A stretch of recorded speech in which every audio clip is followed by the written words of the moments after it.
Hi, I'm Paul Guppy. I'm Vice President for the Washington Policy Center, and this is our regular update of what is going on at the Policy Center, the issues that we're working on, and also the major issues that are coming up that affect our state. So speaking of affecting our state, first off is a couple of ballot measures that are being voted on in November in Bellingham.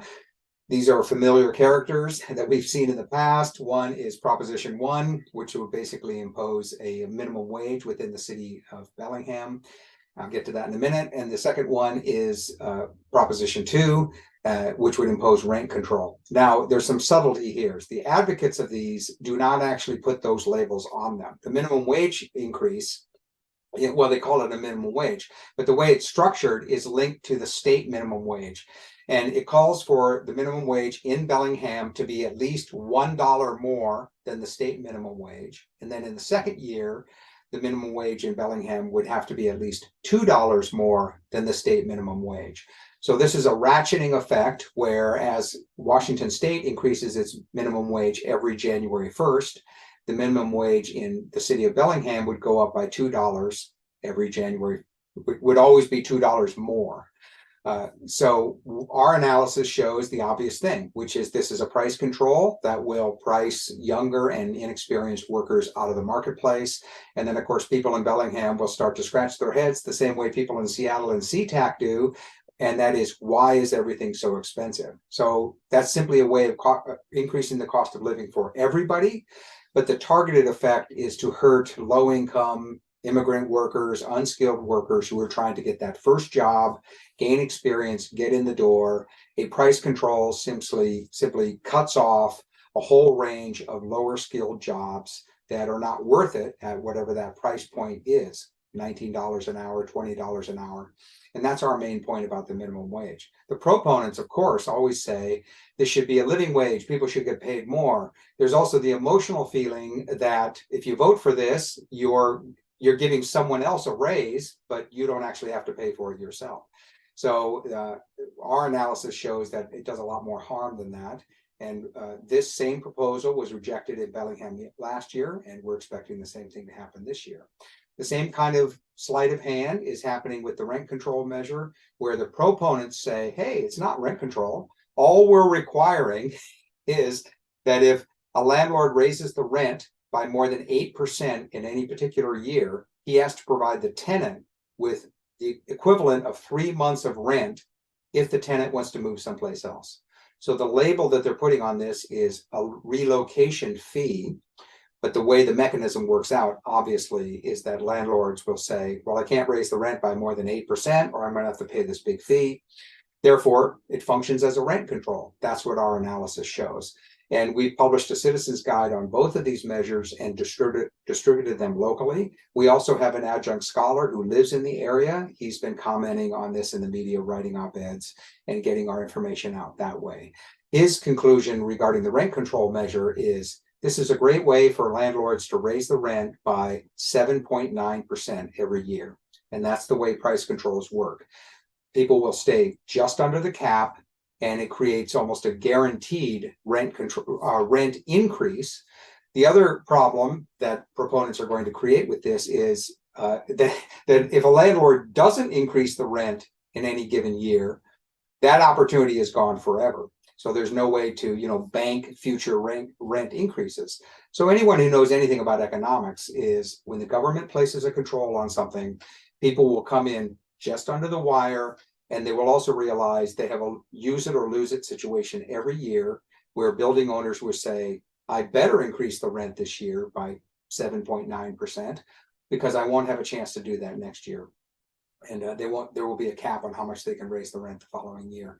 So this measure we wrote against it last year, and the voters defeated it last year. And we're expecting that the same outcome will happen in Bellingham this year as well. So we'll see how that comes out.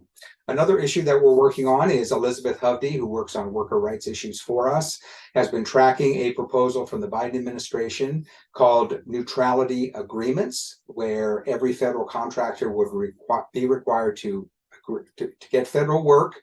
You would have to sign one of these agreements. The agreement says that the employer agrees not to comment on or criticize or attack any effort to bring unions into the workplace.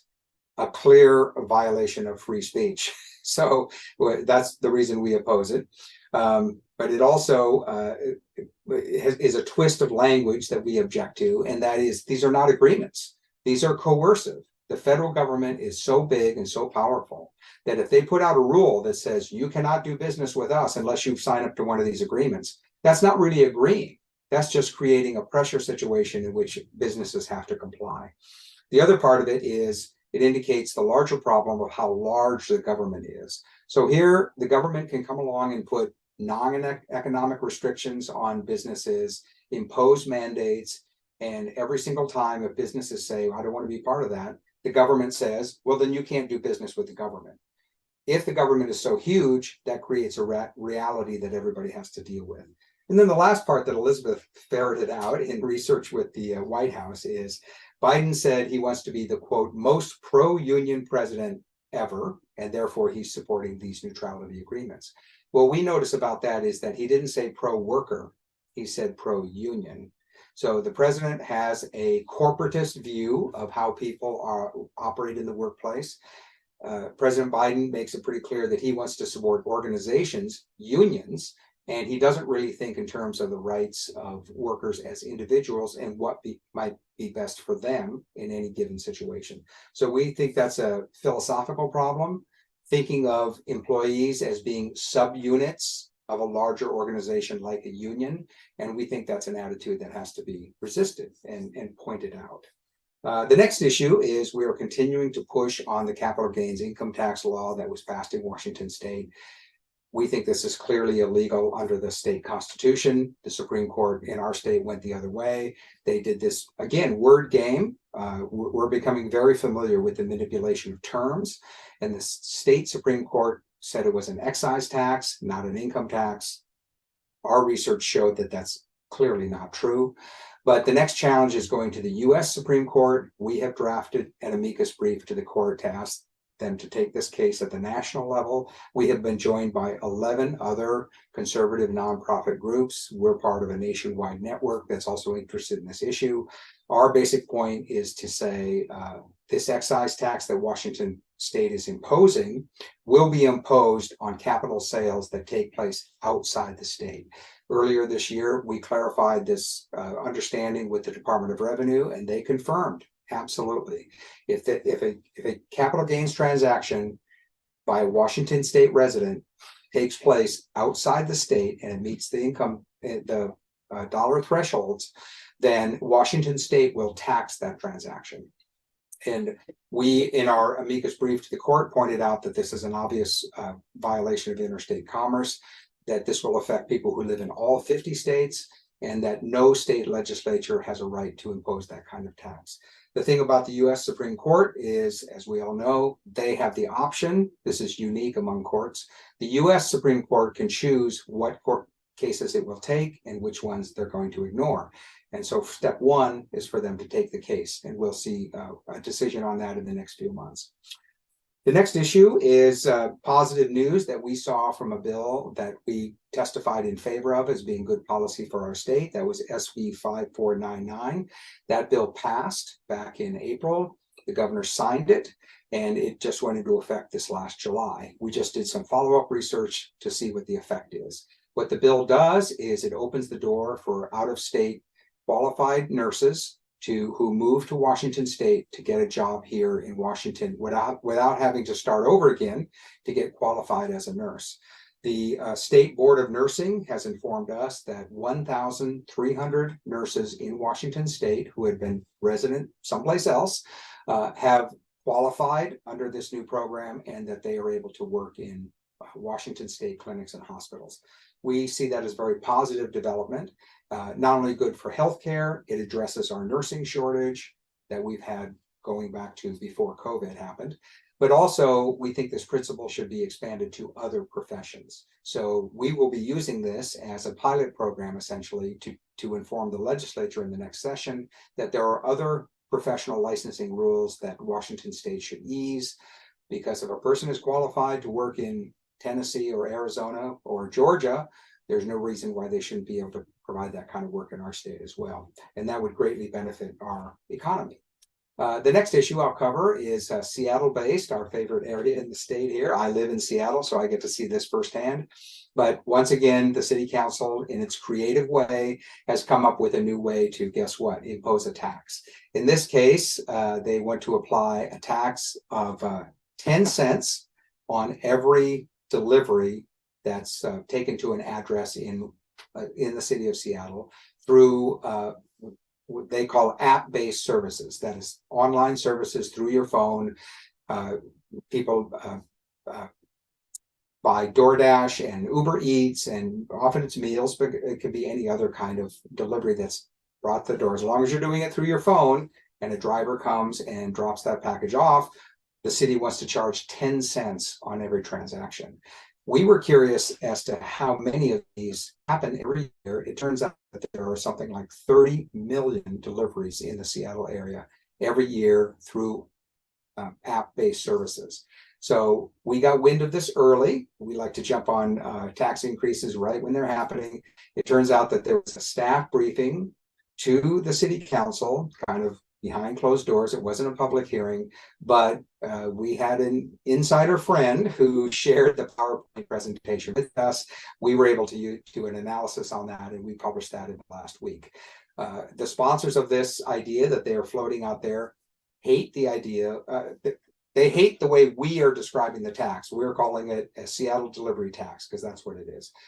They call it an online corporate fee or some other phrase like that. Again, we are getting ahead of them regarding language, identifying exactly what this tax is, describing how it affects consumers, because the city council claims that they're going to tax companies. Our point is, it's the customer that pays this fee, and that is making this idea more unpopular. We'll see. It's not even a bill yet. So if this idea disappears, we will count that as a victory. And that's the reason that we jump on things early. The next item is Mark Harmsworth on our staff had a major guest op-ed that appeared in the Spokesman Review regarding how cities can handle homeless issues. What is a constructive way to help homeless people and create a better environment, better for neighborhood businesses, better for residents, and just trying to bring back greater civility and peace and better livability in our cities. One reason that we're focusing on these two issues is, well, we're a statewide organization. We are not going to give up on Washington's big cities. We think that these ideas can be advanced in major cities like Spokane, Tacoma, Bellingham, Seattle. And what that does is improve the lives of people who live in those cities. But most importantly, it prevents bad ideas from being expanded elsewhere in the state. We know that Seattle in particular is used as an incubator for ideas. Democrats want to get them started here and then try to expand them elsewhere. And we've been successful in stopping things like the Seattle sugar tax, for example, to be imposed on communities across the state. And we'll keep an eye on that. And lastly, I'll give a quick follow-up on our two annual dinners that were held in Spokane in September and in Bellevue in mid-October, and those were both huge success. They were a lot of fun. We appreciate everybody that attended them. We had great response in terms of attendance and fundraising, but I think the main quality, and anybody who attends these events knows, that they're just fun. They're a good time. They're both in the reception beforehand, the dinner itself, and then people stay around and socialize afterwards as well. And that's what we really like. People are, it's very relaxed. We have no, big agenda that we push. People can talk about whatever they like. And there's a lot of connections that are made and a lot of introductions, and people meet each other in addition to our program. We've had various comments about our speakers that we had this year. It was a little bit unusual than what we usually do. And we got great response regarding the two editors of the Babylon Bee website that spoke. They were very humorous and had a lot of insights. And we are now working on thinking about speakers for next year. And I think that unlike this year, I think we plan to announce the speakers earlier, make that selection, and then do more promotion as we get into early next year. So we should have an announcement in the next couple of months about our plans for next year's dinner. But I definitely wanted to report about how well the annual dinners went this year. There were no masks, no COVID restrictions. Everybody was able to be relaxed and have a good time, and that went great. And the last item is we have our live on the go update coming up next Tuesday, October 31st. That will be at noon. And that's a chance for Dave Bowes to have guests to talk about and take questions about the current issues that are going on in our state. So that's an update, and I will be back soon with another report. Thanks.